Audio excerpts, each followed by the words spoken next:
புத்தாண்டு இவ்வாண்டு என்பதை விட புரட்சி கவிஞரின் நூற்றாண்டு என்பதிலே பெருமகிழ்ச்சி. புத்தாண்டு இவ்வாண்டு என்பதை விட புரட்சி கவிஞரின் நூற்றாண்டு என்பதிலே பெருமகிழ்ச்சி. புதுமனிதன் அம்பேத்கர் அவதரித்து புதைகுழியில் கிடந்தோரை எல்லாம் கைதூக்கி நடக்கவிட்டு அவர் முகத்தில் கதிரொளியை பரவவிட்ட வரலாற்றை இந்த வண்ணமிகு திருநாளில் வாழ்த்த வேண்டும், வளர்க்க வேண்டும் புதிய சிந்தனையை. இந்திய திருநாட்டு அரசியல் சாசனத்தை சிந்தனை கருவூலமாய் தந்தவர்க்கும், விந்தியம் போல் எழுந்து நின்று மொழிவெறி வீணர்களின் ஆதிக்கம் தடுத்து நின்றவர்க்கும், ஆம் அடலேறு மனிதர் அம்பேத்கருக்கும், அரிமா நெஞ்ச பாரதிதாசருக்கும் நூற்றாண்டு கொண்டாடும் இந்த ஆண்டில் தோற்றோடி போகட்டும் தொல்லை தரும் தீய சக்தி.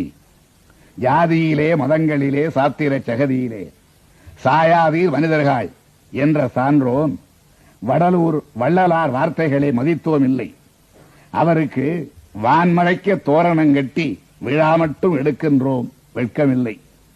ஜாதியிலே மதங்களிலே சாத்திர சகதியிலே சாயாதீர் மனிதர்கள் என்ற சான்றோன் வடலூர் வள்ளலார் வார்த்தைகளை மதித்தோம் இல்லை. அவருக்கு வான்மறைக்க தோரணம் கட்டி விழா மட்டும் எடுக்கின்றோம் வெட்கமில்லை.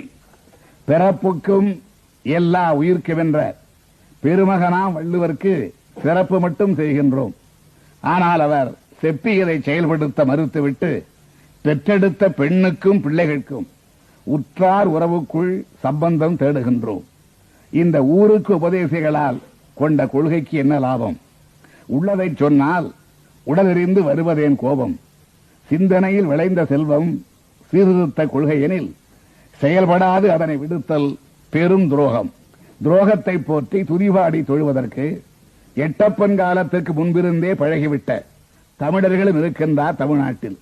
காரி உமிழ்கின்றான் கட்டபொம்மன் என்றாலும் கவலை இல்லை அந்த காரியவாதிகளாம் பகைவர் கால் பிடித்து வாழ்கின்ற மேதைகளுக்கு. காரி உமிழ்கின்றான் கட்டபொம்மன் என்றாலும் கவலை இல்லை அந்த காரியவாதிகளாம் பகைவர் கால் பிடித்து வாழ்கின்ற மேதைகள்.